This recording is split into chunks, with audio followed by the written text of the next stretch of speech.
Sejumlah nelayan di Pelabuhan Perikanan Samudera, PPS Kutaraja, Lampulo Banda Aceh, kembali membuang puluhan ton ikan hasil tangkapan mereka. Ikan-ikan tersebut dibuang ke dalam lubang yang sengaja digali.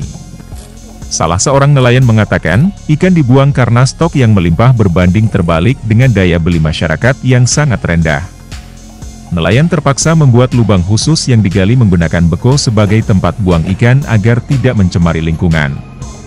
Nelayan di sana menyebutnya kuburan massal ikan. Menurut Apao, seorang nelayan di Lampulo, menyebut bahwa dalam satu kapal, ikan yang harus dibuang setiap hari mencapai 5 ton. Hal tersebut terpaksa dilakukan nelayan karena daya beli masyarakat sangat kurang. Sebelumnya pada Kamis, 2 Mei 2024, para nelayan di sana juga telah membuang ikan hasil tangkapan karena harganya anjlok harus dijual Rp1.000 per kilogram. Berarti kalau ditawarkan ke masyarakat sih, Pak? Ya, masyarakat dalam kawasannya, kah? Hah? Terima kalau dalam kampung, terima mama saja, adanya biaya.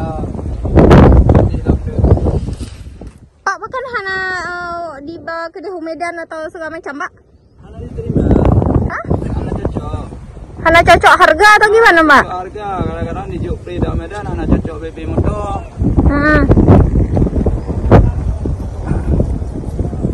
Saya nanti untuk biaya pengeluaran, kah? Cocok.